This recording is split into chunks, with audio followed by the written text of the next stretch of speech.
Hello and welcome. In this video, we're going to do the part 2 of the PMBOK 6th edition glossaries. And before we jump into all of the definitions, I just want to remind you, if you haven't signed up for a free course yet, please sign up on this URL, www.examspm.com/free, where we will teach you how to obtain your PMP or your CAPM certification in the next 6 weeks. All right, now let's dive into part 2 of our PMBOK glossary. So the first term is knowledge, which means a mixture of experience, values, and beliefs, contextual information, intuition, and insight that people use to make sense of new experiences and information.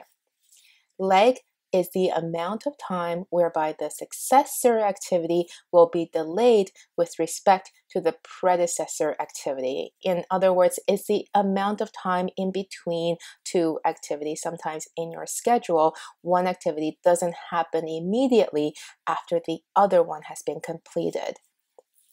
Late finish, or LF, is in the critical path method the latest possible point in time where the uncompleted portion of the scheduled activity can finish based on the scheduled network logic. Next, we have the late start date, or the LS. In the critical path method, this is the latest possible time that an uncompleted portion of the scheduled activity can start based on the scheduled network logic. So in other words, this is the latest time a specific activity can start without delaying the completion date of the project. Lead is our next term. This is the amount of time whereby the successor activity can advance with respect to the predecessor activity. Lessons learned is the knowledge gained during the project, which shows how project events were addressed or should be addressed in the future for the purpose of improving future performance. Lessons learned register is where you will store all of your lessons learned. So this is the project document used to record the knowledge gained during the project, and it's stored in a repository so that future project managers can take a look at them. LOE, or the level of effort, is an activity that does not produce definitive end products and is measured by the passage of time. Logical relationships is a dependency between two events or between an activity and a milestone. Make or buy analysis is a process of gathering and organizing data about product requirements and analyzing them against available alternatives, including the purchase or internal manufacture of the product. In other words, this is where you assess whether it would be less costly for you to just buy it from external vendor or to make it in-house, and you do the pros and cons of both approach before moving ahead and making a decision for your project. The next term is managed communications. Managed communications is a process of ensuring timely and appropriate collection, creation, distribution, storage, retrieval, management, monitoring, and the ultimate disposition of project information. Management reserve is an amount of the project budget or the project schedule that's held outside of the performance measurement baseline for the management control purposes that is reserved for unforeseen work that is within the scope of the project. So basically, it's a reserve that is used when an emergency happens on the project. So you may put aside some time or some budget aside to deal with emergency situations that may happen on your project. Management skills is the ability to plan, organize, direct, and control individuals or groups of people to achieve specific goals. Managed project knowledge is the process of using existing knowledge and creating new knowledge to achieve the project's objectives and contribute to organizational learning. Managed quality is the process of translating the quality management plan into executable quality activities that incorporate the organization's quality policies into the project. Managed stakeholder engagement is the process of communicating and working with stakeholders to manage their needs and expectations, address issues, and foster appropriate stakeholder involvement. Manage team is the process of tracking team member performance, providing feedback, resolving issues, and managing team changes to optimize the project performance. Mandatory dependency is a relationship that is contractually required or inherent in the nature of the work. So, for example, you can't start building a house without digging the foundation first. So, digging the foundation, that activity has to happen before you can build a house. And in other words, this is a mandatory dependency.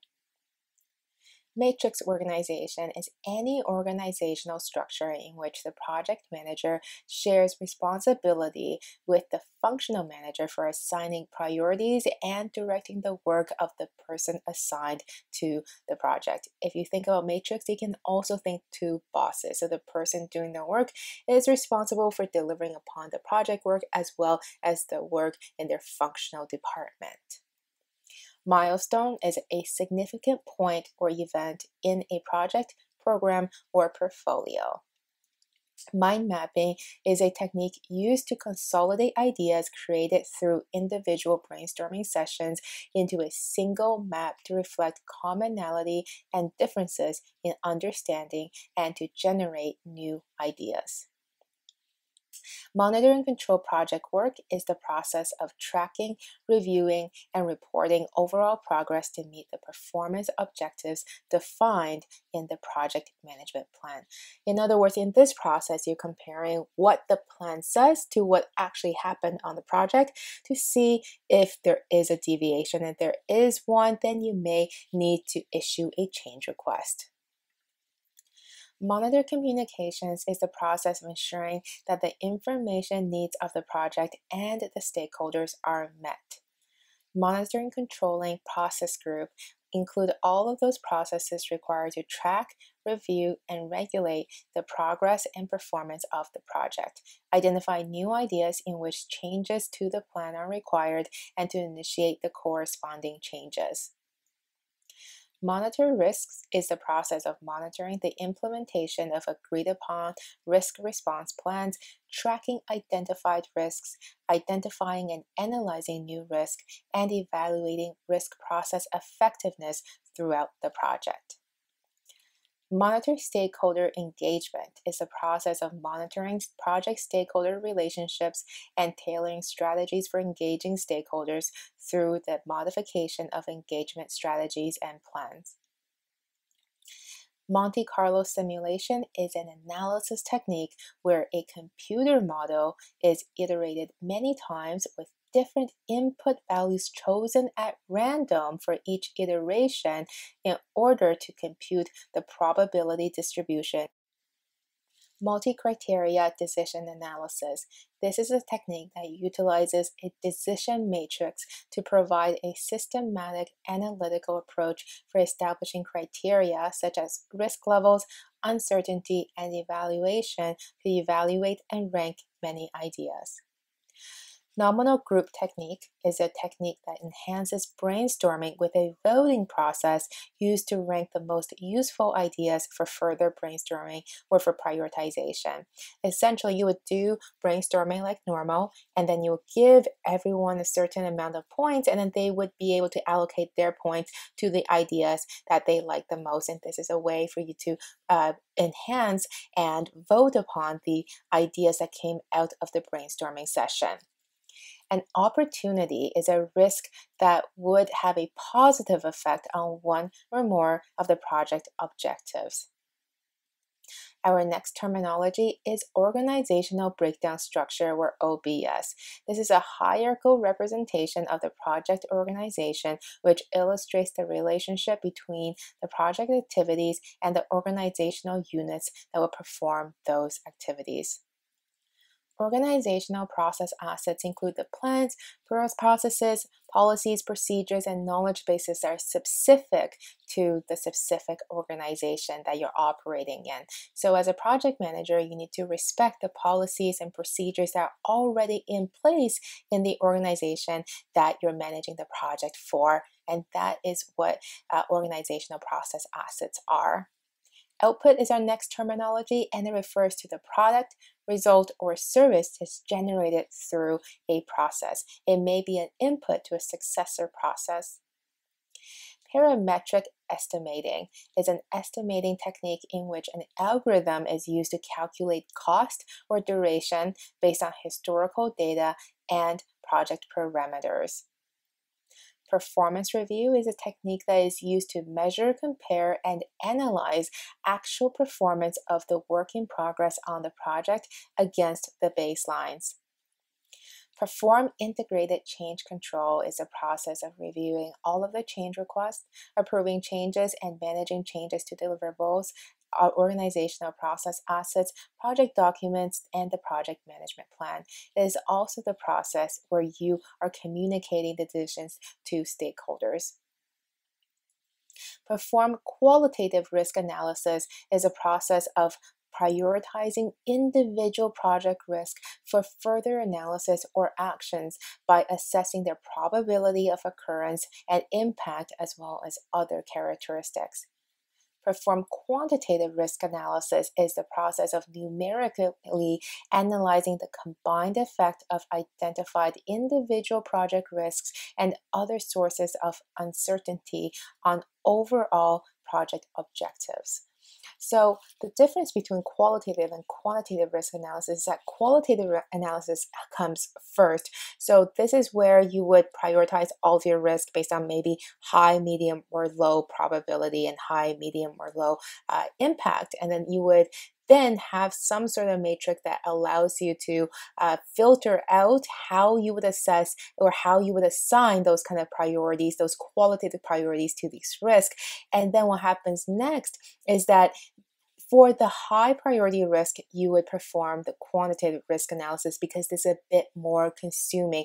This is where you would actually quantify, okay, if this risk did happen, how many weeks will my project be delayed and how much would it actually cost me? Not just that it would be a high amount, but what is the actual dollar value that would cost me if this risk did happen? So that's the difference between qualitative risk analysis and quantitative risk analysis. Our next term is phase gate. It's a review at the end of the phase in which a decision is made to continue to the next phase, to continue with modification, or to end the project or the program. Planned communication management is the process of developing an appropriate approach and plan for project communication activities based on the information needs of each stakeholder or group, available organizational assets, and the need of the project.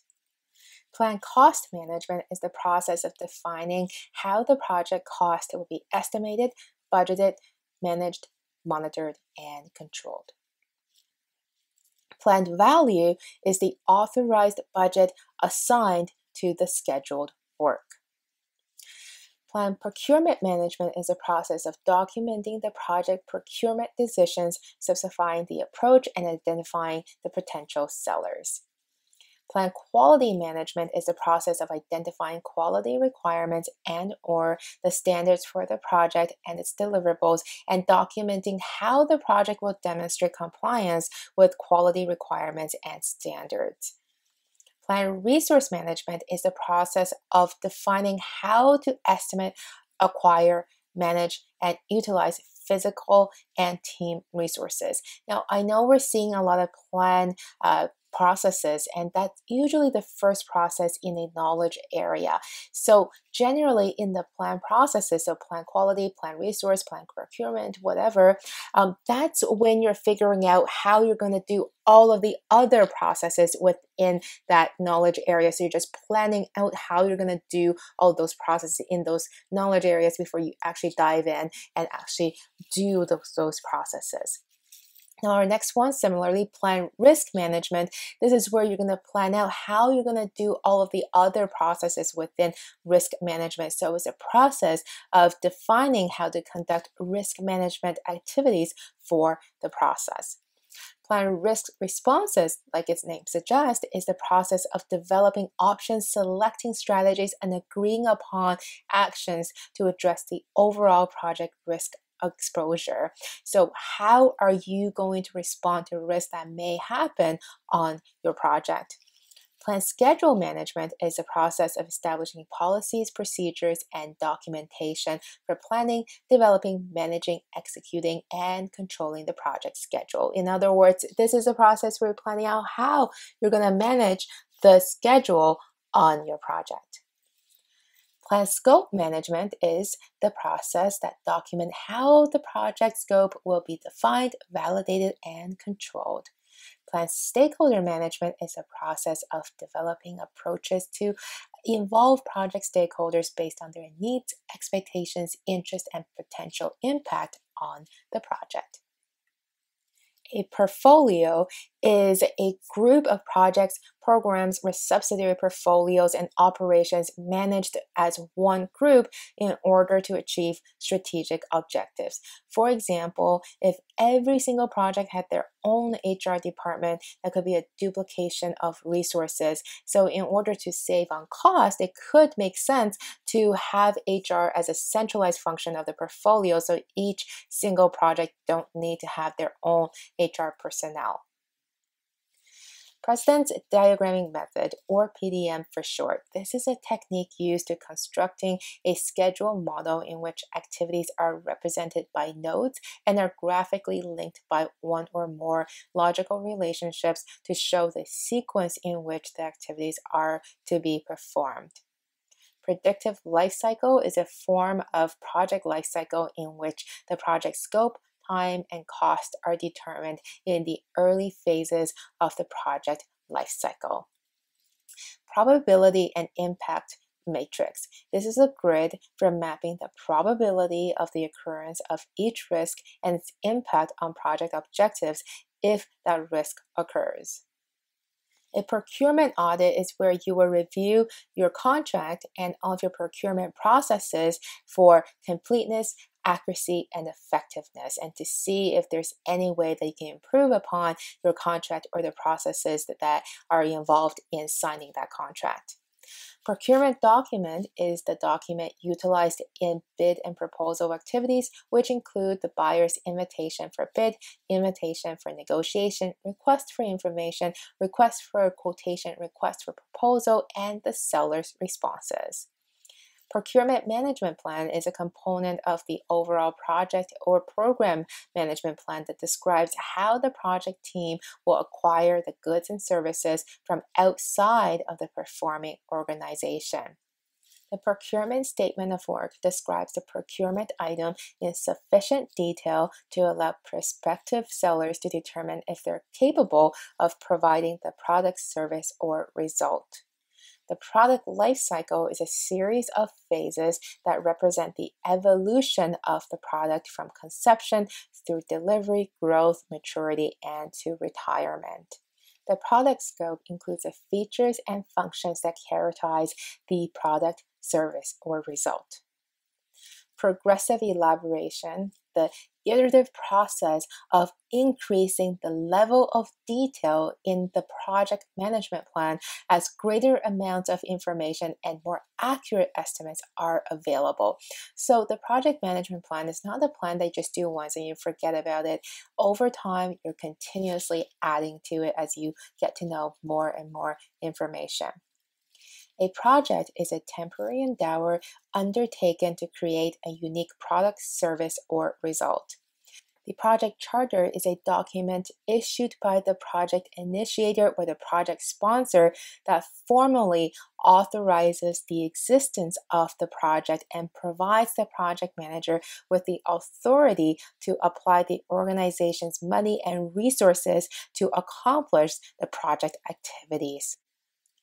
Project communication management is a knowledge area that includes the processes required to ensure timely and appropriate planning, collection, creation, distribution, storage, retrieval, management, controlling, and monitoring and ultimate disposal of project information. In other words, it includes all of the processes related to everything that you need to know about project information.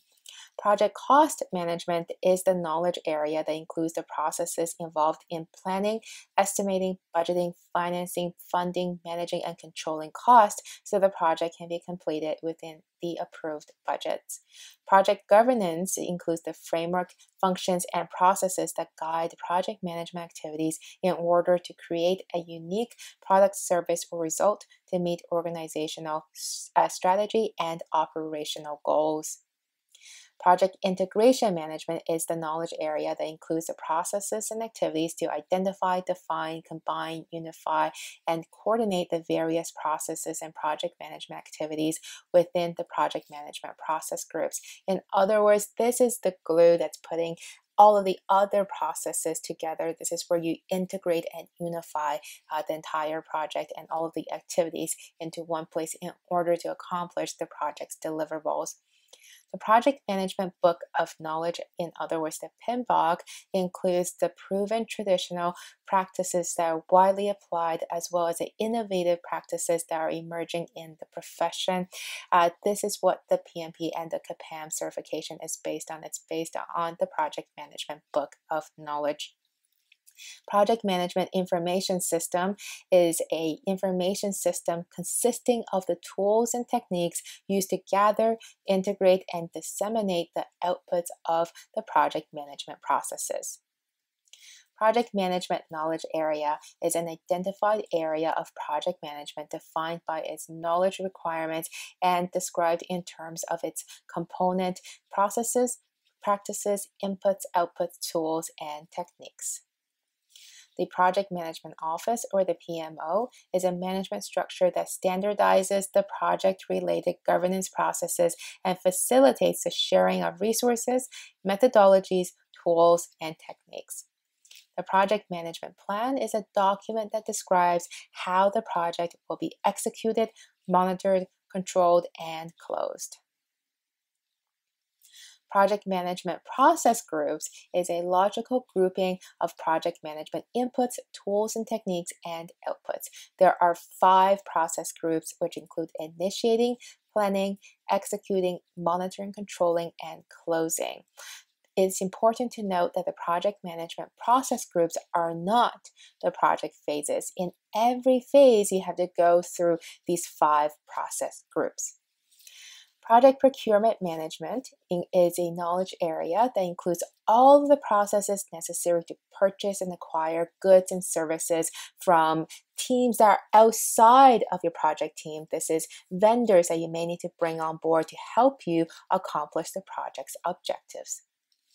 Project Quality Management is the knowledge area that includes the processes for incorporating the organization's quality policies regarding planning, managing, and controlling the project and product quality requirements in order to meet the stakeholders' expectations.